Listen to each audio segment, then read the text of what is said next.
Ananias and Sapphira met the tragic death, a tragic end for them. The first problem was the problem of greed and problem of covetousness.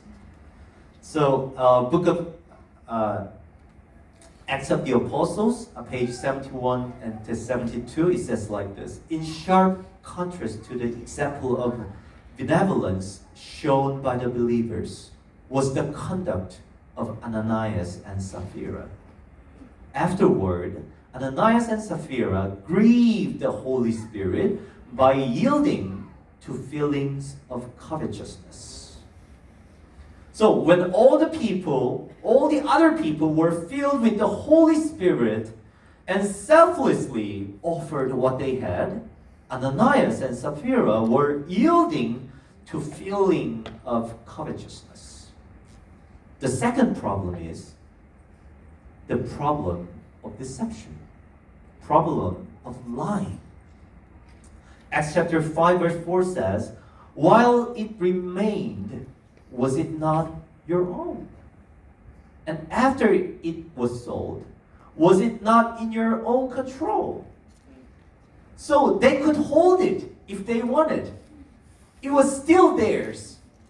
But why have you conceived these things in your heart? You have not lied to men, but to God. The lying, deception was the problem. People usually don't consider lying a serious sin. What do you think? Do you think lying is a serious sin?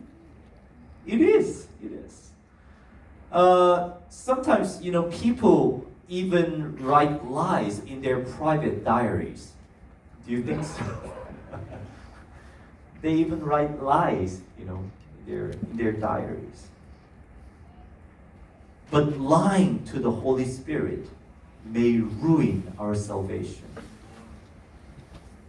Because the Holy Spirit is the leading and he's the guidance to us, guide us to the truth. And the third problem was the problem of pride and jealousy in seeking recognition. Let me read Acts of the Apostles 72. They saw, however, that those who parted with their possessions to supply the needs of their poorer brethren were held in high esteem among the believers. They deliberately decided to sell their property and pretend to give all the proceeds into the general fund, but really to keep a large share for themselves. Thus, they would secure their living from the common store and at the same time gain the high esteem of their brethren. He wanted the recognition that Barnabas received. He wanted the reputation. He wanted the esteem. He wanted the respect of Barnabas. Whose spirit reflects the desire to receive the respect of another? Whose spirit is it? You may know whose spirit it is. It is from Satan, right? It's Satan's spirit, who were seeking the worship that Jesus received from the universe. So now, Ananias and Sapphira had the spirit of Satan. That leads us to the fourth problem, the problem of who rules our hearts. Peter said, Ananias, why has Satan filled your heart to lie to the Holy Spirit and keep back part of the price of the land for yourself? So, who does Scripture say filled the couple's heart? Satan filled the couple's heart. This isn't just a story about a couple's moral failure or ethical lapse. It's not simply about saying, oh, that couple has no conscience, you know? Rather, it speaks to whether God or Satan works in our heart. This is about great controversy between good and evil. You know, many churches and religions have reduced their faith to the level of moral and ethic. They focus on polishing their internal morality and developing their ethics and conscience by meditation, by suffering, by torturing themselves. Many churches, even Christian churches, address moral and ethical issues from their pulpit. Of course it needs, but it is not the center issue. It's not the central issue. Thankfully, God has granted our church the light of the great controversy between good and evil, allowing us to see the true nature of the problem. He has shown us that our battle is not about internal or moral defects in us, or a few ethically wrongdoings.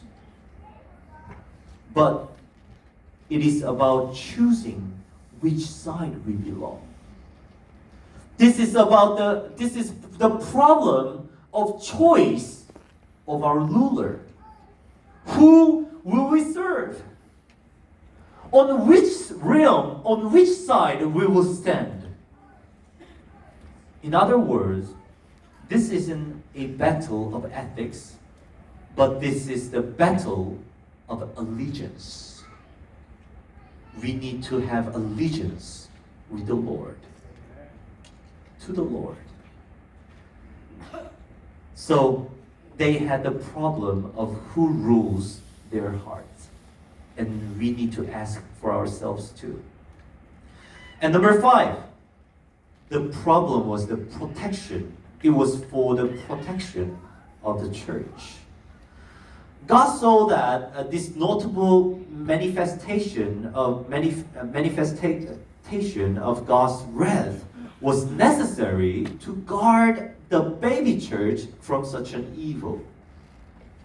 This sudden judgment testified that man cannot deceive God before all the people in that church. It proved that he detects the hidden sin of the heart and that he will not be mocked. It was designed as a warning to the church to lead them to avoid pretense and hypocrisy and to beware of robbing God. So the Bible records this. So great fear. What is the consequence of that incident, of that event, of that judgment? So great fear came upon all the church and upon all who heard these things. So we understand their wrongdoing and God's intent to protect the church and instill godly fear. Okay, of course we need to have that godly fear. But why did they have to die? God, couldn't they have been blinded or severely, severely disciplined instead? Why God had to sentence the death penalty before the Lord? And let's see the most important reason why they had to die before the Lord on that day. The sixth problem was that the the responsibility of the